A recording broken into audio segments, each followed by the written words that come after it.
제가 이혼 소송을 하시는 분들께 드리는 말씀이 있습니다.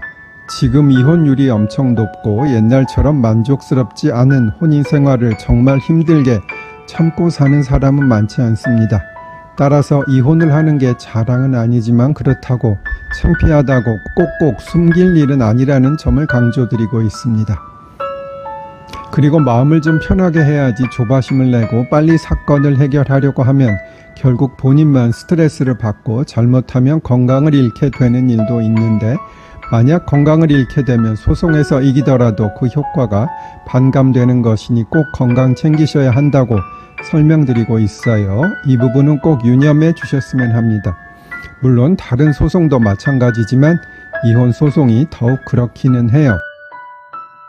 오늘부터 몇 회에 걸쳐 판사 출신 변호사가 왜 좋은지, 전관 예우가 있는지 설명드릴게요. 저는 판사로 15년, 부장판사로 11년여 근무하다가 퇴직하여 지금은 변호사로 일하고 있습니다. 저는 실력은 없으나 시험을 잘 치는 천운을 타고나 사실상 중요한 시험을 떨어진 적이 없이 살아왔고, 물론 운전면허 실기 시험은 한 번 떨어졌습니다. 다만 운전면허 필기 시험에서는 반에서 1등을 해서 박수를 받기도 했어요. 24세부터 판사를 했습니다. 사실 제가 실력이 전혀 없기에 하겠습니까? 그냥 좀 겸손하게 보이려는 생각도 있는 표현이겠지요. 저는 지금까지 법조인의 경력이 34년이 되었는데 아직 60세가 되지 않았습니다. 그리고 초임은 서울 남부지방법원이고 인관 성적은 300명 중 10등이었습니다. 제 부친은 법무법인 서휘의 고문 변호사로 계십니다.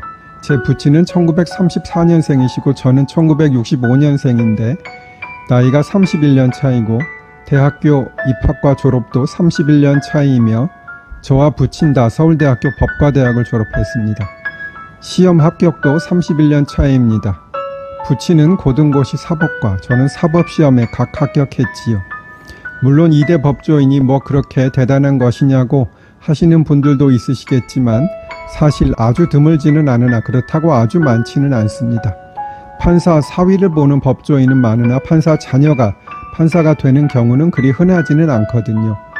그리고 부친은 고등고시 행정과, 지금으로 말하면 행시에도 합격을 하셨어요.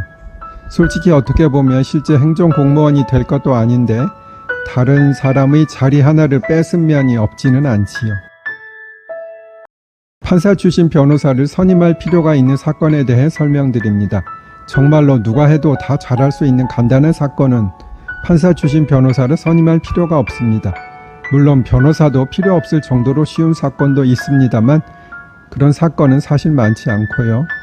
또 본인이 나홀로 소송을 하려면 적어도 상당한 노력을 해야 하고 어느 정도 기본 지식은 있어야겠지요. 예를 들어 대여금 청구에다가 복잡한 법률 관계가 얽히지 않아 아주 간단한 사건은 굳이 판사 출신 변호사를 선임할 필요가 없습니다. 비용만 더 많이 들 뿐이지요. 그러나 조금이라도 어려운 쟁점이나 법률 문제가 있거나 아니면 복잡한 사실관계가 얽히게 되면 경험이 많은 변호사나 판사 출신 변호사를 선임하는 게 좋겠습니다. 변호사 경력이 많은 것보다는 판사 경력이 많은 것이 훨씬 더 좋긴 합니다.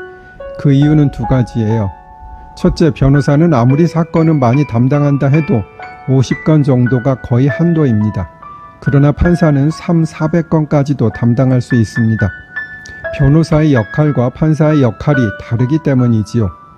그렇기 때문에 같은 시간을 법조인으로 일했어도 판사의 경력이 변호사의 경력보다 거의 10배 가까이 많을 수도 있는 것이에요. 판사는 사무실에서 일하고 가끔 법정에 내려가면 되는 것인데 변호사는 재판을 가기 위해서 차를 타고 이동하는 등 여러 면에서 한 사건에 대해 할애하는 시간이 더욱 많을 수밖에 없어요.